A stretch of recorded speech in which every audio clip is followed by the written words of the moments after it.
what is your initial assessment to the entire conflict that has played out in the subcontinent, starting from the Pahalgam attack, devastating Pahalgam attack, and thereafter India took some diplomatic action, followed up by the military action on the terror camps in Pakistan and POK, and Pakistan retaliation and airstrikes on 10th of May, followed by ceasefire. What is your initial assessment on this entire conflict that played out? Look, this wasn't a conflict which India wanted. This was a conflict that was foisted upon India. Every country has the right to defend its citizenry. It doesn't differentiate between whether a formal army attacks the country or whether a terrorist army attacks the country. But ultimately, it's the job of India to draw a red line and say, no, we will never tolerate terrorist attacks coming across our border. So India did what was absolutely necessary. So how do you see, was India able to achieve what it wanted to convey, or and how do you see the airstrikes on 7th of October? They were very precise. And was India able to convey to Pakistan that it cannot continue its policy supporting terrorists? Well, India won this, both diplomatically and militarily. The reason why India won diplomatically is all attention is now on Pakistan's terror sponsorship. The fact that Pakistani officers in uniform attended the funeral of terrorists shows that there is no differentiation between a terrorist and a member of the ISI or the Pakistani armed forces. Basically, the world is going to demand that Pakistan extract the rot from its own system. So diplomatically, India changed the conversation. Militarily, Pakistan is shocked. Look, I'm a historian by training, and that means I get paid to predict the past. And one thing that we can say with certainty is that Pakistan has started every single war with India and yet convinced itself that somehow it has won. It's going to be very difficult for Pakistanis to convince themselves that they won this 4-day war. The reason is India was able to, with precision, decimate the terror headquarters and training camps. When Pakistan responded, India was able to blunt their response. And then when Pakistan continued to try to retaliate, India was able to put their airfields out of commission. Pakistan went running to try to achieve a ceasefire like a scared dog with its tail between its legs. And the fact of the matter is, there is absolutely no spin that the Pakistani military can put on what occurred to shield themselves from the full reality of the fact that they not only lost, but they lost very, very badly. The question now, however, is what Pakistan will do next. Clearly, there's a problem within the Pakistani military, both because it's a cancer on Pakistani society and because, as a military, it's incompetent. And so, is Asim Munir going to keep his job? Is the ego of Pakistani generals going to trump the future strength and well-being of all of Pakistani society? Basically, Pakistan needs to clean house, but it's an open question whether they are too far gone to do that. Mr. Rubin, what do you think made US come and broker up what they say as they have brokered a ceasefire? What made US intervene in this conflict? Because initially they were saying that we want peace, but we are not going to intervene. What made? Was it the nuclear bluff played by Pakistan because they keep on telling that we have nuclear weapons and we are not keeping them just for show. We can use them. Was it a nuclear bluff that made US react into this situation?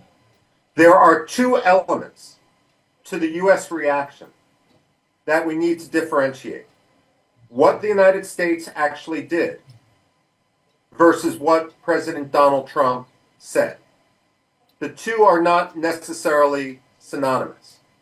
Certainly, whenever Pakistan and India come into conflict, the United States tries to mediate behind the scenes. And this is reasonable because the United States is trying diplomatically to provide an off-ramp to prevent unrestricted warfare and also, in a worst-case scenario, prevent an escalation to any sort of nuclear exchange. So the fact that the United States would be in touch with both New Delhi and Islamabad is obvious. And the fact that both New Delhi and Islamabad would use Washington to pass messages is also obvious. Now, theoretically, both countries could also work through Moscow. But Moscow right now is busy with Ukraine. They don't have the focus. And there's also Beijing. But while Pakistan has good relations with Beijing, I mean, Pakistan is basically a colony of Beijing right now. Neither India nor the United States, for that matter, do. And therefore, Beijing cannot be a responsible mediator. So in this case, we mediated. Now, that's different from what Donald Trump said. Donald Trump likes to claim credit for everything. If you ask Donald Trump, he single-handedly won the World Cup. He invented the internet. He cured cancer. The fact of the matter is, Indians should be more like Americans in this regard and not take Donald Trump literally. The man is a braggart and a blowhard. But behind that bravado, what he's signaling is the United States was helping mediate. Where I think Donald Trump made a very bad mistake, however, by suggesting that he would use trade to compel a ceasefire. He is signaling to India in the government or in the opposition that India can no longer trust the American defense industry. For all the discussion last February of allowing India to join the F-35 Joint Strike Fighter program, Indians would have to be crazy right now to actually purchase the F-35 Joint Strike Fighter, because what Donald Trump was signaling is that we could disrupt the supply chain when India needs these aircraft most. In other words, Prime Minister Modi should not make the same mistake that the Shah of Iran made prior to the Islamic Revolution. If you recall, the Shah of Iran had purchased billions of dollars worth of American F-14s, which in the 1970s were the top-notch fighter jet in the world. And then, when the Islamic Revolution happened, of course, we didn't provide the F-14s to the Islamic Republic of Iran. And this has become a diplomatic bone of contention ever since. Now, we're not talking about anything like the Islamic Revolution in India, of course. But this parallel should be front and center in the Indian consciousness. What happens if the United States doesn't fulfill its contracts? I mean, the irony here in wanting to sell India the F-35s was the United States diplomatically and militarily was taking advantage of the fact that Russia defaulted on its contracts with India because Russia needed its spare parts, its ammunition, and its aircraft engines for Russia's own war with Ukraine. Now, Donald Trump, basically because he likes to talk off the cuff and he puts his own interests above those of traditional diplomacy, has completely undercut the American defense industry and the American defense relationship with India. That I see as the greatest ramification of Donald Trump and his loose lips. So, Mr. Rubin, when India attacked Pakistan terror camps in Pakistan, we were clear that were these were the attacks on Pakistan terror camps. Kashmir was nowhere in the conversation, though the attack took place in Kashmir only.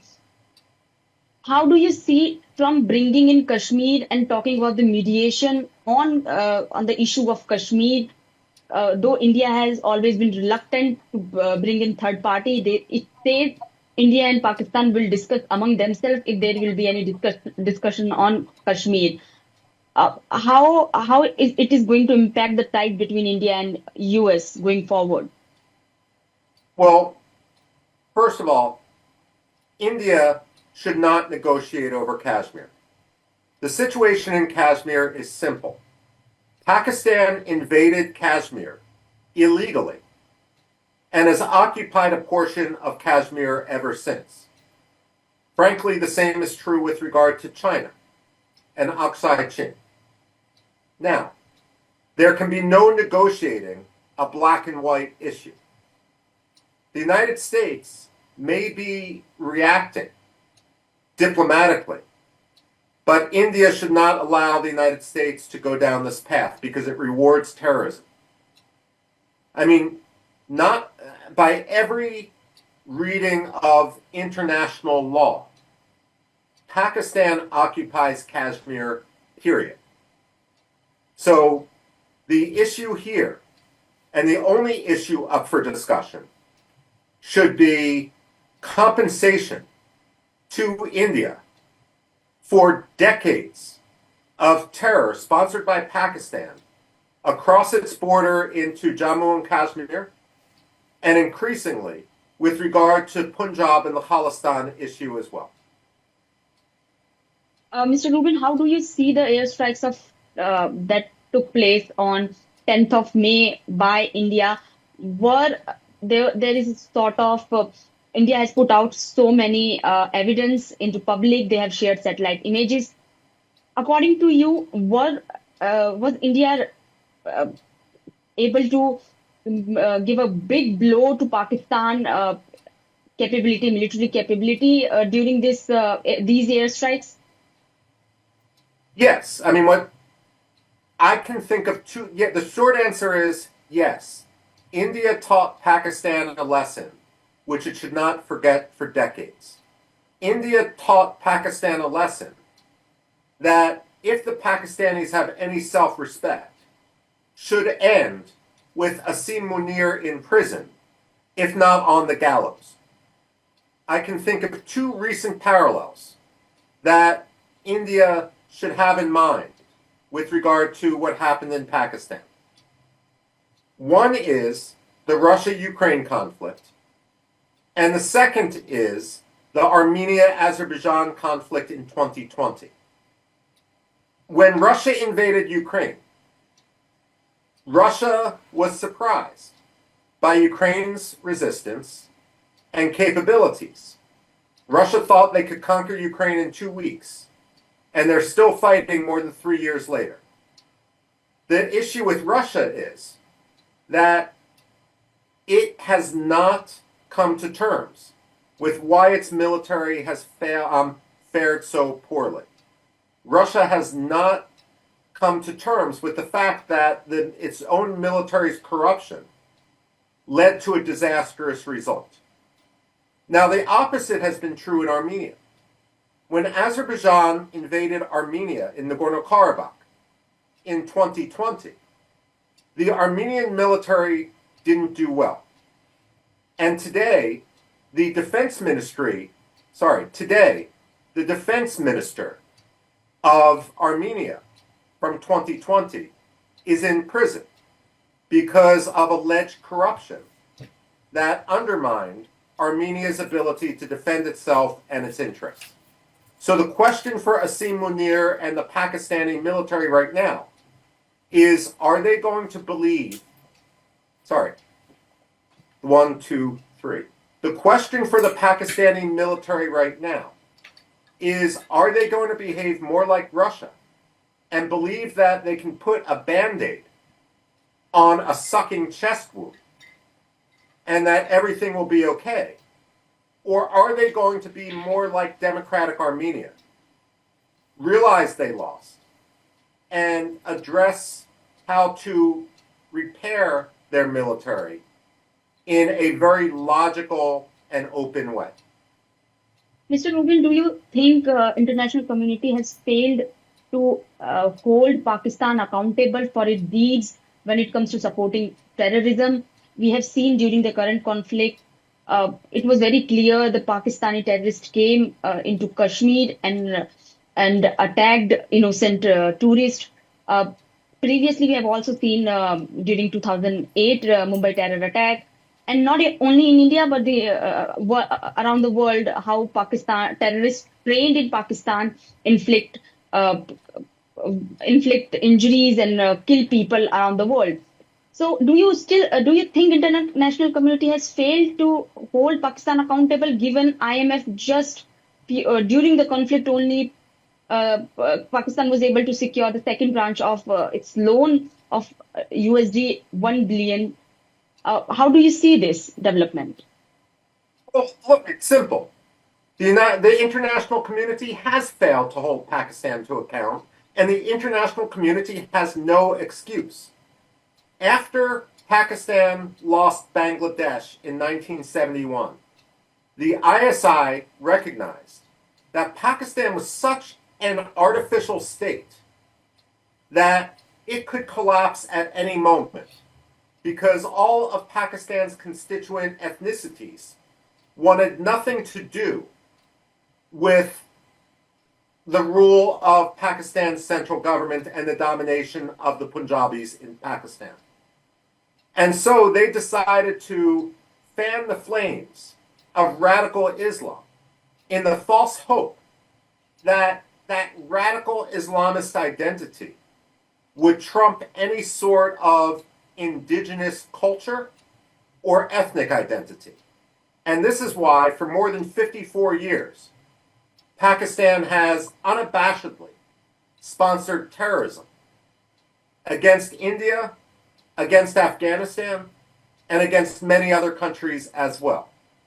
Now, if we just want to look at the last few weeks, the fact that the International Monetary Fund did not suspend funding, $1 billion in funding for Pakistan, shows that the International Monetary Fund and the communities, the countries which contribute to it, is not serious about Pakistan.